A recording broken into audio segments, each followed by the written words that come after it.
Alright, you can also go to the channel now, and you can watch it live as well if you want.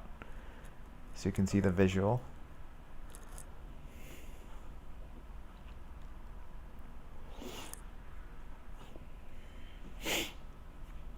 Like on YouTube?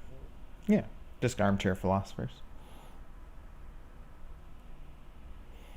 And I'll just wait till you tell me you can see it. You should mute the volume so you don't echo ourselves. Yeah. This should be a pretty quick one, but hey. Welcome to the live stream, everyone who's watching this at a later date. It's the end of the first season, Armchair Philosophers episode 15. Coming out a bit late because Colin was moving last week. I was. Don't tell them where, or that you will get stalked. But he was moving, so he was a bit busy. So here we are. You might ask, when are you doing live streams in the future? Follow us on Twitter. When are you thinking of doing live streams? Regularly? Follow us on Twitter. Every end of the season? Follow us on Twitter. Is your answer to all of that information. This is kind of off the brim, so I just thought it would be cool to do it for this one. So I'm once again joined by Colin. Colin, can you see what I'm showing you yet?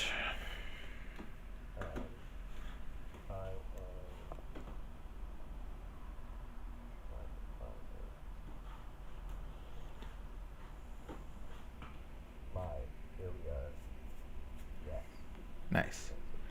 Alright, so you can follow along. You might be a little delayed, but we'll see.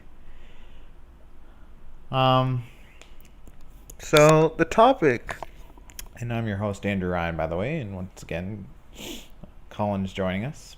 And the topic for this special live stream, unedited, so it's going to be a little messy, is the dawn of YouTube for the final episode of season 1, where we talk about when YouTube first started and what we remember about it and the people who kind of became big on it during that time period. And maybe even where are they now? Because I pulled up an article about who they are then and where they are now, and we're gonna walk through them. Do you know what I'm showing you right now, Colin? I don't know this one actually. This is the first YouTube video ever created. Are you serious? Yes. Wow. This is made by one of the original site creators. We're gonna watch it. It's 18 seconds. So. Alright, so here we are in front of the elephants. And cool thing about these guys is that they have really, really, really long fronts, and that's cool. And that's pretty much all there is to say. So what did you think of that? Very Alright, so here we are.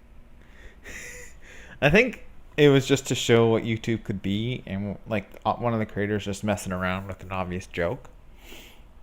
But yeah, that was the first YouTube video ever created. And when YouTube launched, I don't think people quite grasped what it was going to eventually become, which is a replacement for modern cable. Right? Would you agree? I don't know if it's a complete replacement for modern cable, but it has built something that wasn't there before. I know it, and I completely agree with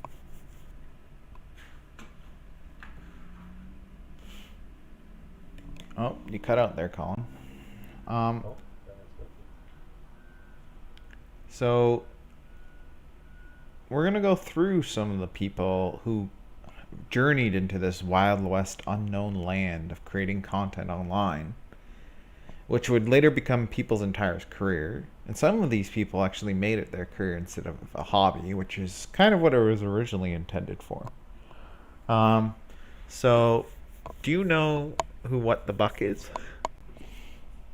No. Well, he was a very popular, I guess I would call it drama news show, where he would go into talking about celebrities and pop culture, stuff like that. So he was pretty big. Let's do some research because we can do this live. So it says here that 4 of his shows broke records when they came out, and he won a lot of awards back in the day. I never watched this guy, so I can't comment much about him either. I know a lot of people did. It was celebrity gossip, that kind of news channel. Not really my thing. And those are for later. And yeah, he's now a life coach. Moving on, I'm only going to touch on people I've actually heard of. All right, Ray William Johnson. Here's a big one. Did you watch Equals 3 when YouTube, back in the day when YouTube was first a big thing?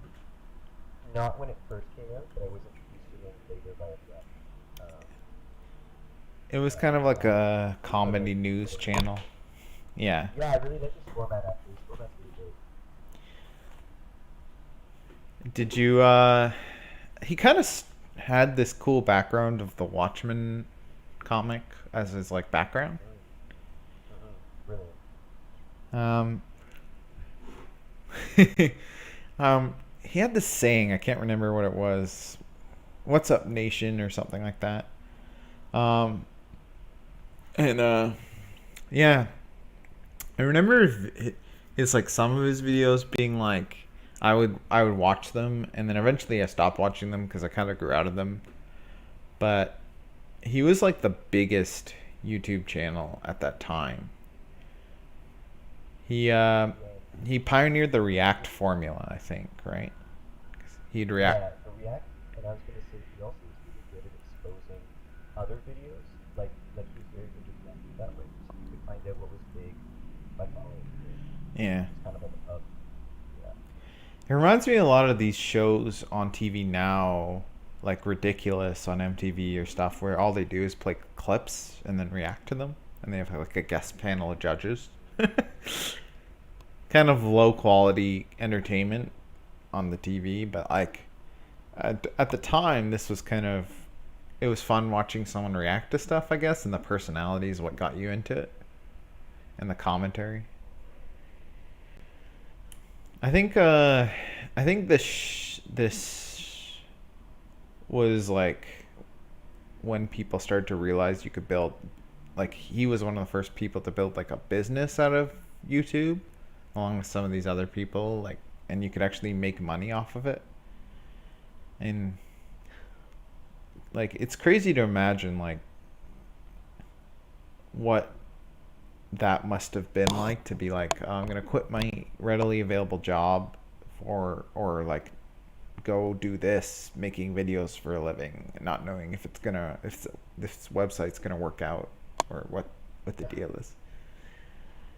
Like any freelance artist doing that, but with that added caveat, but also based on this site that that's hoping it makes expensive. Yeah. It's now one of the biggest, next to Twitch, fields where you make the most money as long as you got in at the right time and were popular enough. Because for every big and powerful, important YouTuber there was, right now there's like hundreds of them that never made it or were big at one point and fell off. Like what we're looking at today. Because most of these YouTubers aren't around anymore. Very few are, because they're, as we grow old, and generations change, what we find entertaining changes. And yeah, it just, and also YouTube and now their streaming is kind of one of those careers that's like the most like unpredictable, because like one decision from the company can end your whole career, or one like mistake, like if you get banned by mistake or someone comes in and basically says something or does something that's out of your control, and you can get banned for that in some platforms. It's kind of like the riskiest career out there, but it is also one that you can make a lot of money at. Yeah, I think have to kind of figure out the formula, you know. Mm. You also, I don't know if it's still the same, but there used to be a stigma of get a real job around these kind of careers. Yeah, 100%. There still is. There still is. Yeah. Do you think that's, like, obviously that's wrong because there's no such thing as a real job. Like, what does that mean? You're not supposed to enjoy what you do for a living? It's largely, it's a generational shift, right? Like, because we're now in the gig economy, Yeah. which is like something that previously wasn't like thought of as the proper, but like now we're kind of forced to do that. Don't get me started, Mr. Ryan. Don't get me started. Well, he's now on TikTok. And he's actually very popular on TikTok. And he's doing some stuff on Facebook and Instagram. I don't know, but I do know he's started on TikTok and he's gotten somewhat popular again. I don't know how successful he is. I don't know much about his personal life because I'm not the type of person to follow. Yeah. It's like an identity, yeah. He had this band called Alien Ant Farm. Did you ever listen to their music? No, I never even heard of it. I'm pretty sure that's what it was called. No, never mind. What was it called? Ray William Johnson's band.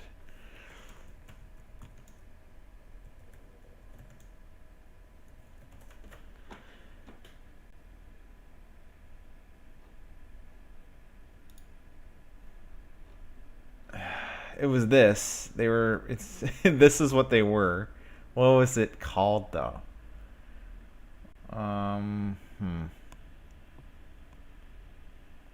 Your Favorite Martian, sorry.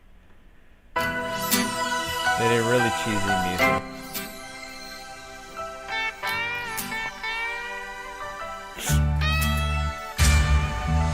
Well, you don't know me, baby, but That's all we're gonna watch, just in case that's copyrighted.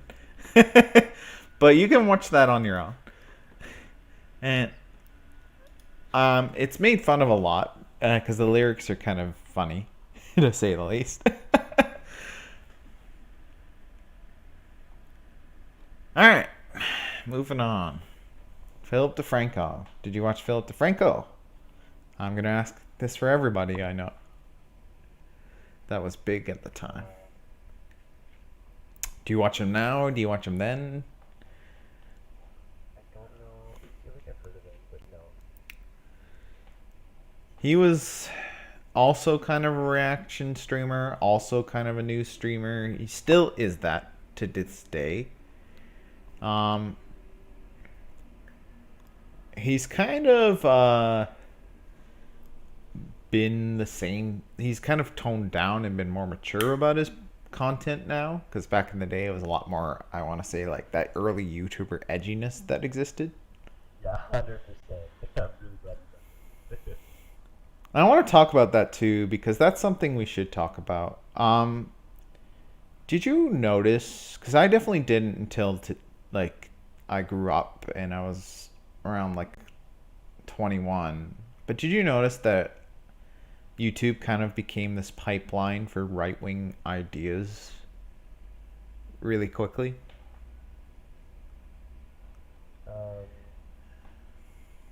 Like I guess I think that a lot of media became a pipeline very quickly. Like I don't know if I would say that's just YouTube. I well, feel like it's just YouTube. well, I want to talk about YouTube specifically because it started out with Oh, this edgy bro kind of humor. Like Phil was a part of it, and a lot of early YouTubers were. Same with Ray. And like it evolved into this big movement on YouTube in the early days where a bunch of people came out as atheists, and there's this big atheist or free thinker movement on YouTube. Oh, well, okay, that's like part of the new age movement, like the Dawkins Hitchens kind of. Yeah, where it was a bunch of YouTubers either debating or debunking religious talking points. Yeah.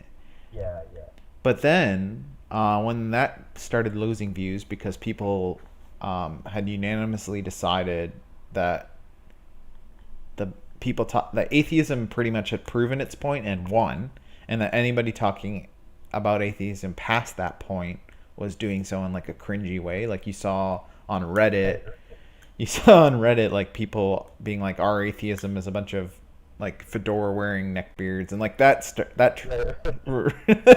like people. I got a really funny, just a little anecdote. I was part of a panel. It was a multi-faith panel for interviewing different people, different religions, and the guy representing atheism said exactly that. He's like, I'm glad that there's other religions because otherwise we would just all hang out on Reddit. Like, what a hero. Yeah. Sorry.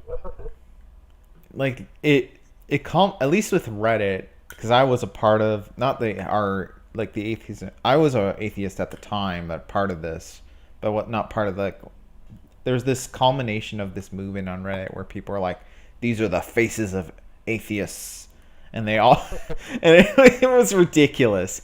Like the amount of like self, like indulgence and congratulations that was going on there was like, oh my god, like, and like that's kind of how it ended, that movement.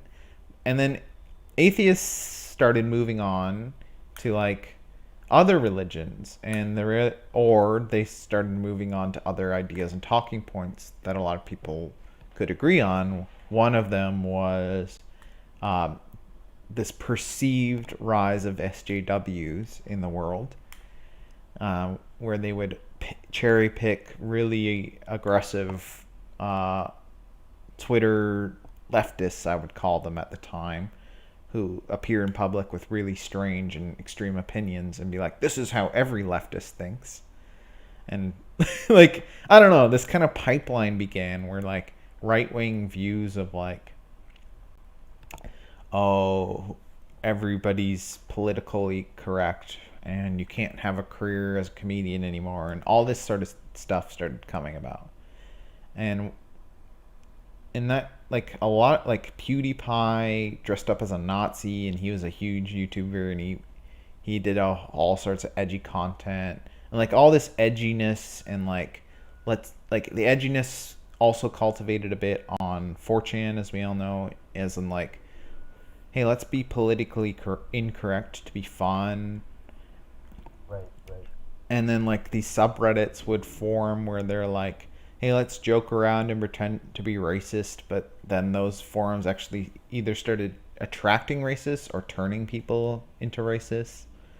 I feel like a lot of that is like this weird internet culture as well, where the internet is either like, especially today, because you get really wholesome, amazing stuff, right? Like where someone gets made fun of or bullied, and then it's captured on video, and then like all these people reach out to that person and do something really amazing or something, right? Like you have these really great moments, but you also have internet culture where like people act so badly, and they would never act that way.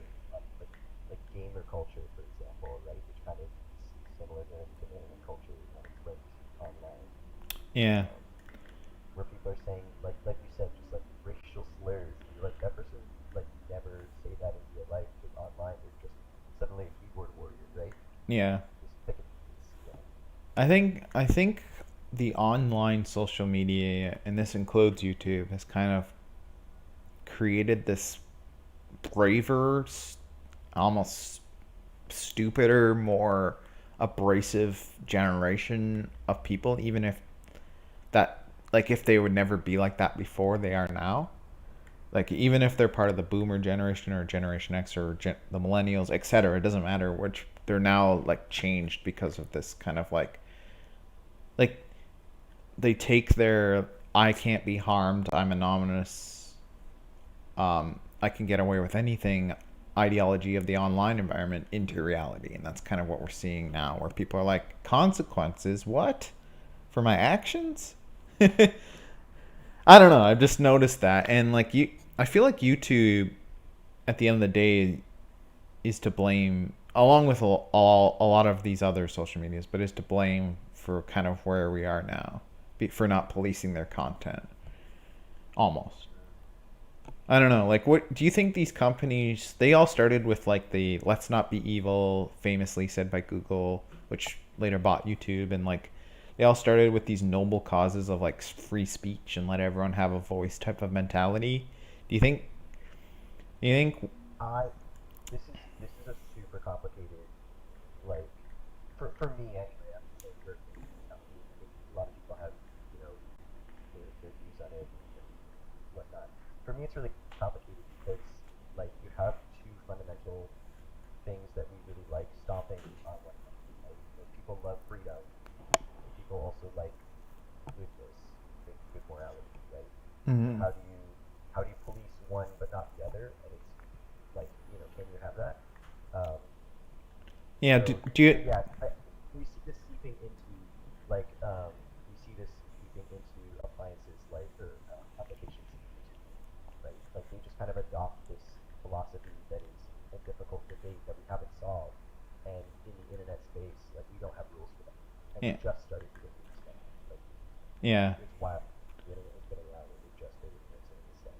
Questions like, do you have the freedom to say stuff even if it's misinformation? Do you have the freedom to Right, put people in danger with the information you're spreading?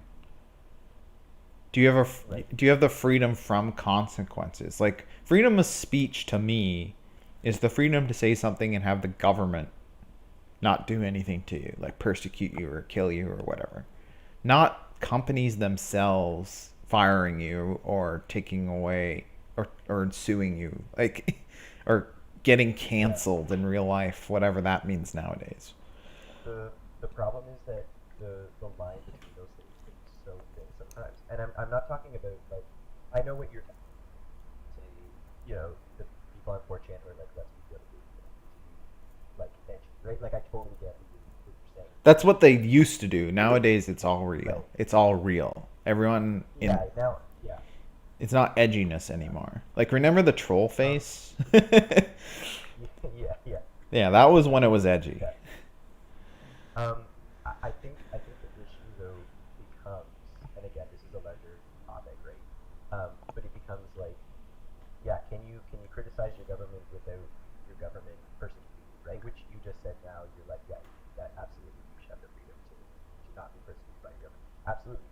But then you said you shouldn't be persecuted by your workplace. So can I criticize my workplace and then not be persecuted for it? And like now you have issues, right? Like what if I work for a corporation? I work retail or I work at a grocery store or something, and I criticize it, and then they call me into the office, and I criticize it on social media. I post something that's like, my long shift, and I hate it, hate working, or something like that. Then am I allowed to let go for not fitting the culture of that workplace? Like the weird things like start happening, and then you get unions. Like there's some complicated things. Yeah, and I get what you're saying. I just I don't want to talk about that because we're at the beginning of YouTube in our timeline right now. And I don't think anybody would expect it to be where it is, both good and bad. Like it's done good things for people's lives. Obviously, it's built people's entire career. But it's also caused a lot of like.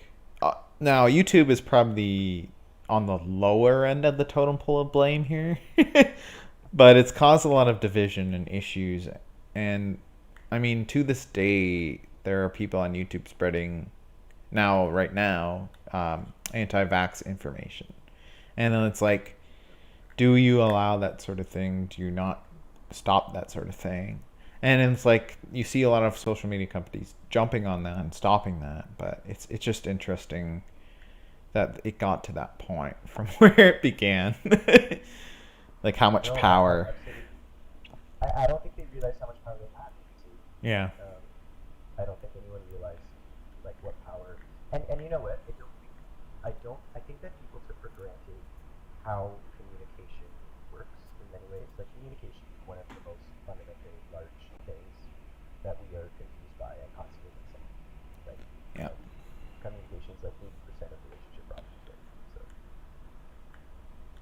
So let's get on a more interesting side of early YouTube. Did you ever watch St. Dawson? no, sorry. No, I didn't either.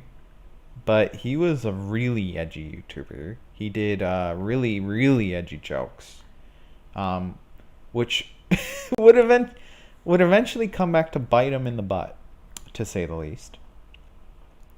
He said some things about some children that I would at very minimum say are disgusting. He said some things about some people. He portrayed people of color in blackface at the time. This was early YouTube where you could get away with that sort of thing. The kind of dawn of like the 90s edginess that where we had like comedians like Dane Cook and like that kind of extreme edginess, like how far can we push this boundary comedy that existed? Yeah, Dane Cook, that's an interesting one. Yeah, he's an interesting one. So Shane Dawson learned, and all of us should learn, that anything you put out on the internet is permanent. And you should always be on the right side of history for the most part. Like, is there a cabal out there of Twitter leftists that'll cancel you over literally anything? Yes. Absolutely. But you should just ignore them because usually that goes away. Just look at James Gunn. Just look at anybody who's been canceled that way. They're fine. But people who actually deserve this kind of social stigma, like Shane Dawson here and what he did, really, like, he came out and he apologized for everything he did, but things kept cropping back up. Like, and there's tons of videos and tons of drama channels that go in depth over what he actually did and what about him caused everything. But it was funny because Shane Dawson had this really amazing career, early YouTube. Then he went away for a while. Then he came back and he apologized. He's like, I apologize for everything I did in my early YouTube career. And then he started off again and he got huge again. And he was doing like interesting vlog style videos.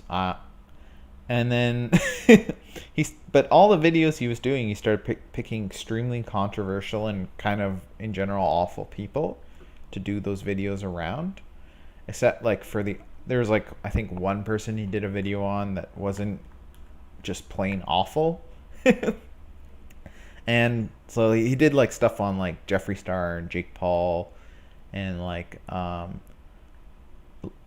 Logan Paul and like all these like really controversial and in the end awful people. And it's like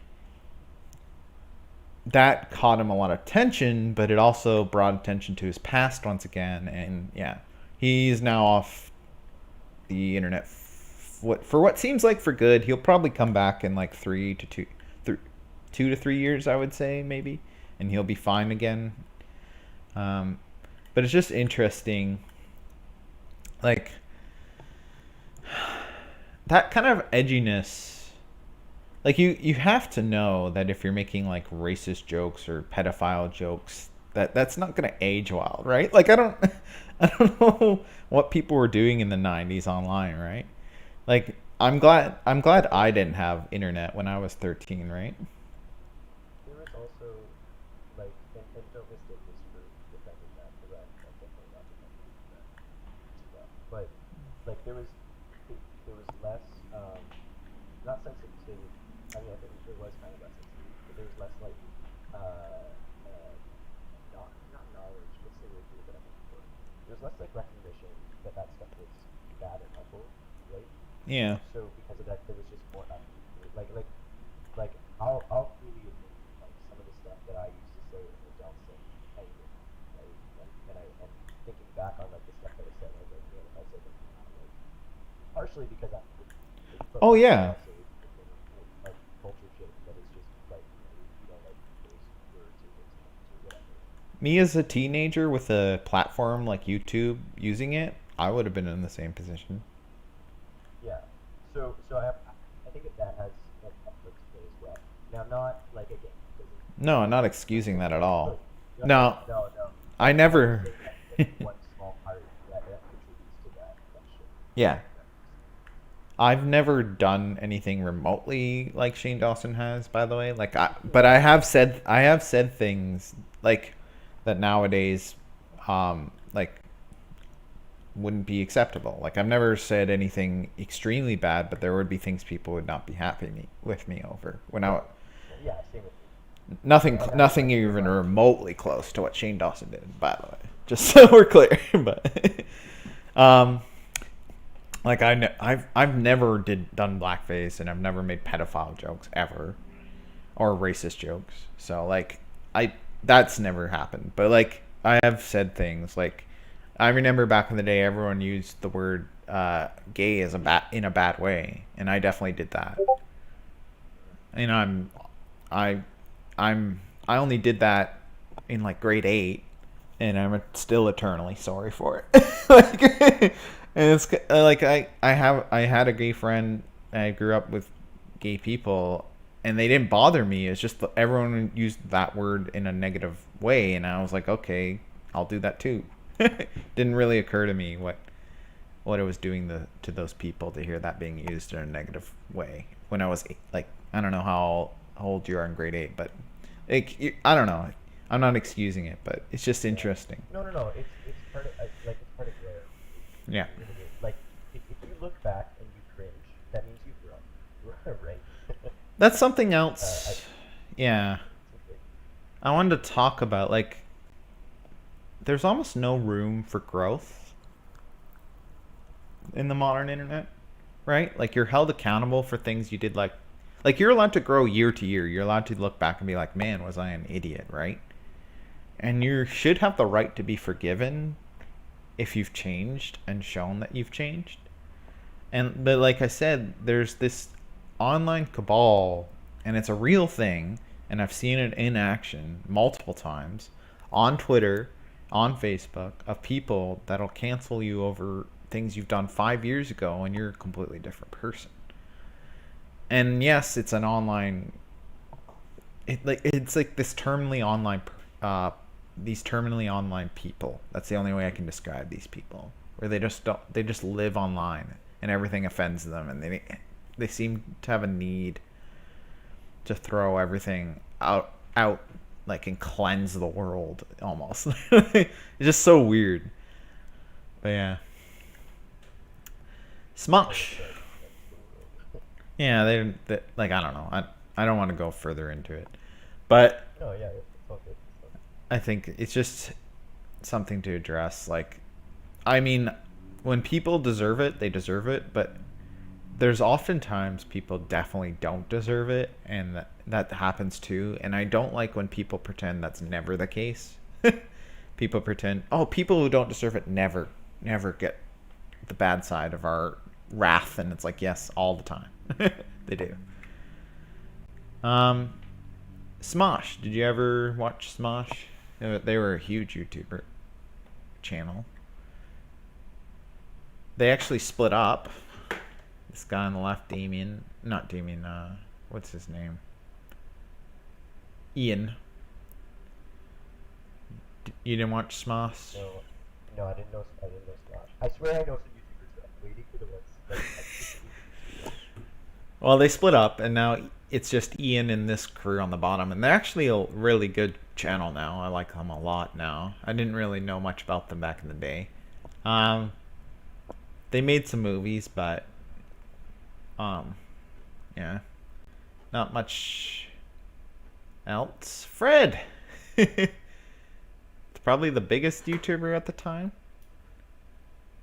Did you watch the Fred YouTube channel? No, I'm still waiting for the. Oh my gosh. I swear I have. Fred was probably the most successful YouTuber at that time, and it's crazy to me what kind of a dream life he lived during this time period. He made 3 movies, all starring John Cena. There's an insane. He had like he was on Nickelodeon. He was on iCarly for like 1 or 2 episodes, but he had his own show on Nickelodeon. He had one of the first sponsorships ever done for a YouTuber. What else? Like he was invited. He had like Hasbro toys, like probably rags to riches, the most American like pull yourself up by your bootstraps story ever. Because he started from nothing, and it's like that's the American dream, right? And so like will that ever happen again? Probably not. Like, it's very rare. It's very hard to break into YouTube nowadays. Saturation, yeah. And it's also very hard. Like, you're much more likely to break in on like streaming platforms, but at most unless you get insanely lucky, you're at most going to be able to make a living off of streaming. If you're you still have to be lucky to make a living. But that's like, you're never going to be like a millionaire. It's also very hard to break into streaming now because most people have attached themselves to a big streamer and they'll only watch that big streamer. Right. We have more, and I noticed this in the book industry, because I'm in the book industry, right? I noticed there's more semi-famous people than there are super famous people. But instead of a few super famous people, you have like a lot of semi. Yeah. The saturation is there, and the levels have kind of shifted. Yeah. I personally think it's kind of a good thing because you have more people, right, getting noticed and stuff. Yeah. But it definitely changes the culture of like it's really hard to be like a one-hit wonder, right? Like it's really hard to just like publish a book, or in this case, like have a YouTube video just go viral and suddenly you're famous. Yep. Like it's a lot harder now. Do you ever watch any of these movies? No, I got no trick. I've heard arguments for why they're good from interesting people. I personally don't like them. They're on average regarded as just bad by most of the movie community. But I've heard an interesting argument on why they're good, and that was worth watching. Shane Dawson also made some movies. He made this movie, not cool, and he made this movie, Smiley, which was, both of them were really bad. Smile's familiar, right? It's a horror, yeah. Yeah, that looks terrifying. I don't remember this guy at all. And that's the end of our most famous. I know him. Yes, yeah, I know him. Yeah. There were other people we should talk about. I know someone. Well, name someone you know. So this is Niga Higa. I know him. I think that's how you say it. I remember he did this one video where someone called it, I think it was Niga Higa or something. He was like, anyway, he did a couple things I remember watching. I know Jenna Marbles. Yes, Jenna Marbles. She was big. I was surprised to have his ear on his face. She was good. One of my favorite videos of hers when she like shows her makeup routine. And I don't know if it's her, like it's so funny. Like her stages of putting on makeup. She just does such a good job of being like, wow, that wasn't good for me. And it's just really funny. Her college humor, just in general. Oh yeah. That was a little bit later, right? Like I mean, I'm saying some people kind of had seen what you could do with YouTube, and then they were sort of starting to do it, so they were a little bit later.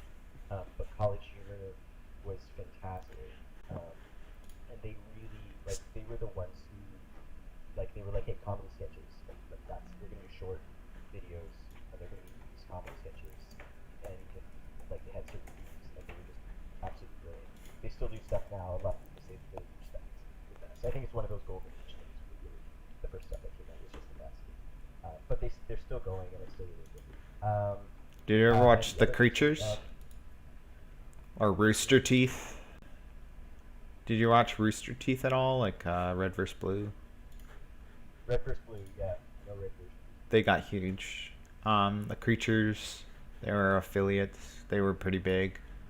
PewDiePie. That we're getting later. Interesting comment on Jenna Marbles. She also went through something like Shane Dawson did, because she also did blackface and stuff in her early YouTube career. And Does she really? yeah, but she actually had changed her ways, and she actually had an apology that people believed. So while she is off YouTube currently, as far as I'm aware, people seem much more willing to let her come back and have a career than Shane. Just an interesting tidbit. Bo Burnham. The other one. So Bo Burnham is probably, we talked about him a little, But yeah, YouTube no, inspired you? no, his whole career is because of YouTube, obviously. No, I know, but I don't know. We're talking about YouTube, early YouTube in general, and where are they now? So I would consider Bo Burnham part of that. yeah, I would too. And yeah, and I mean, just when you're talking about all this, like all this politically correct stuff, right? I mean, Bo Burnham's like smack dab in the middle of that. He, yeah, in his latest special, he talks about how he regrets being a part of that and contributing to it because he was a part of Yeah, that. yeah. So he's an interesting figure in terms of that, and he's also the kind of guy who I just think that sitting down for coffee with him would be like an amazing hour of my life. Yeah, he's definitely one of the few people who deserved the fame because he's actually very entertaining, very intelligent. Um, the Very way intelligent. Oh my gosh, yeah, jealous of you. the way he goes about his content is mind blowing. Like inside his latest special, Inside, just from how it was made perspective, is insane for any creator who wants like ideas on how to do things creatively. Watch that. It, but yeah, I think I think it's like really cool that people got their careers. Like there were other channels too. Like there was a huge animation blow up. A bunch of people coming from Newgrounds, like Ego Raptor appeared on. There was JonTron with his video game reviews. Nostalgia Critic, Angry Video Game Nerd. Did stop me if you want to talk about any of these people. Like there was a huge That Guy with the Glasses website that was built because the Nostalgia Critic. I actually watched these guys a lot. You know what I was just thinking? What was it? Was it Newgrounds or? Yeah, Newgrounds. Yeah. Yeah. Was that like pre-YouTube or was that alongside YouTube? Newground Since transferred over to YouTube? Newgrounds was pre-YouTube, but the you couldn't make money on Newgrounds as far as I'm aware. So when YouTube launched, a lot of Newgrounds animators moved a lot of their content and started making content on YouTube. And so you got things like Eco Raptor's channel, which hasn't uploaded in years, right? But like that huge animation boom from that was really cool, and like it was really creative. And then YouTube, every time YouTube changed its like how you made money, like whether it was length of the video or like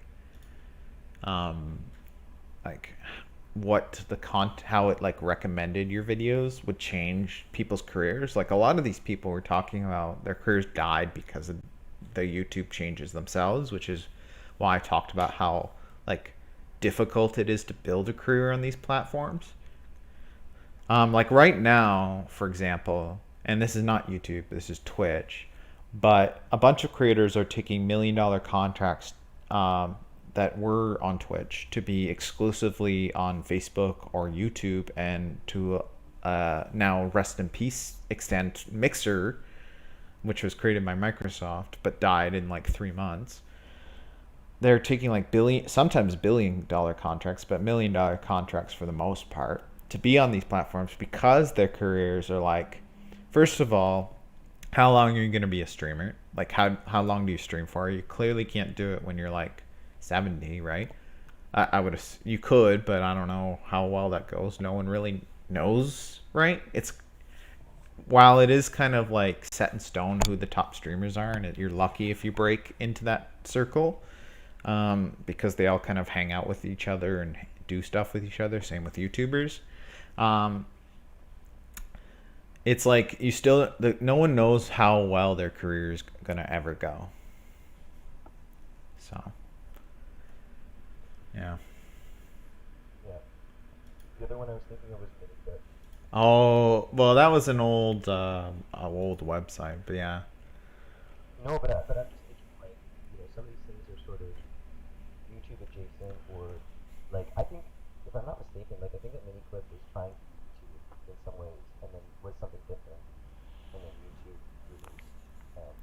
playing like mini booklet games, right? That's what RuneScape was. That's where you have all these classic games. But I'm pretty sure it was also videos. It was supposed to be like a video streaming thing. Yeah. The internet was a wild time. Yeah. Early 2000s. I think what I get from early YouTube is like people trying things, either trying things to see what sticks, right?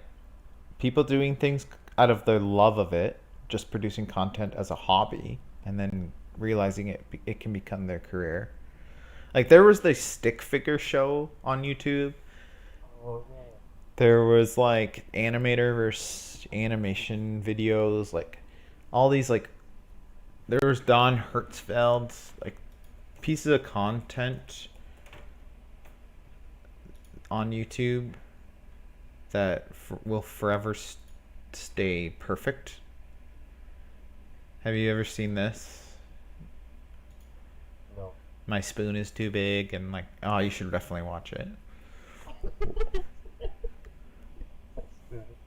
Yeah, you should watch this. We're not gonna watch it because we're trying to avoid. But like, this YouTube was also the birthplace of a lot of early memes, like I'm firing my laser, right? I don't think this is copyrighted. I'm a firing my laser. And like, there's no sound there, so that's perfect. But you saw what I mean, like. And it's also like Keyboard Cat and all this other stuff started. I think at one point YouTube was filled with weird cat videos, right? And I remember that. Yeah, that was huge. Oh, you know what else? That I just remembered. Weezer, one of Weezer's songs. It's like a music video homage to all early YouTube videos. So like their music video has like them and all these like music videos that were like really famous, and like all the viral videos. And it's like them, and it's really, really cool. Yeah, there was also like YouTube Poops, which was like I think the most famous one of those is like the Zelda CDI games where they meshed up the way crazy animations and stupid things that happened in that game, those games, I guess. Yeah, movie reviewers were a big thing. They became like CinemaSins, I guess technically started a bit later, but it's still fairly old YouTube, you know, the dawn of it. It's also hard for me to say, like, to talk about YouTube, because the way that I use it now is so different than I used to use it, and more importantly, I don't know how, like, the younger, so old as is, but the younger generation, like, I think that they're using it probably differently than I am. Yeah. So, like, so, you know, I'm talking about it in this way, but there might be, like, a 12-year-old who would listen to this and be like, oh, that's not how we use it, we're seeing all. Well, this is for how we use it. This whole thing is our. It's just an interesting like growth piece, right? Yeah. Happens to me. This is our reminiscing on like what YouTube was and talking about creators we grew up with. Like I grew up with the Creatures. They were a bunch of YouTubers came together and made this group, kind of like Rooster Teeth, and they did Minecraft. Like Minecraft Let's Plays became huge and still are huge to this day. Like Minecraft alone has launched several thousands worth of people's careers. Like, and like everybody in the Creatures, for the most part, had their own YouTube channels that were fairly decent sized. And like, I don't think I'm forgetting anybody, but like, just the fact that all of this, like, YouTube is also kind of this neat place for like lost media on television, where like people have uploaded things or have been able to find and coordinate and get pieces of like old episodes of shows that might not exist anymore. So that's really interesting. Like I could probably go into YouTube and find an old Mickey Mouse cartoon that would be really hard to find otherwise, because it's public domain. That's an interesting thing. But on another scale, YouTube is like the graveyard of lost media as well, because who knows how many cool and interesting videos have been put out and then lost because the channel just didn't make it and deleted itself, right? We'll never know. I know for a fact that there is at least one YouTube channel I don't even remember the name of, but I remember following a YouTube channel, liking what they were putting out, and then one day waking up and everything on that YouTube channel was gone because the creator had to go to school and just deleted everything. And I don't know, I don't remember anything else about it, but just waking up and not being able to find that YouTube video, that YouTube channel. And like I just know that happened a lot. And I mean, luckily sometimes people will capture those videos, like download them, but yeah, like the Nostalgia Critic was something I grew up with and I watched a lot of his videos. I mean, modern YouTube, how I use it is I use it like I watch really what I would consider like I watch like Red Letter Media and like content creators that put out really good stuff, and then also on the side I watch people who review food because I find that funny and interesting. I don't know. Like, I'm gonna try 8 different Subway sandwiches. Oh, that's interesting. Let me see what they think of them. I don't know. I just like that content for some reason. Don't judge me. But well, you know, whatever. But like, I think in the end, and for everyone watching this later, because we ended up having one person peek in and then immediately dip. I think that's kind of the end of this episode. It's a short one, but yeah, I mean,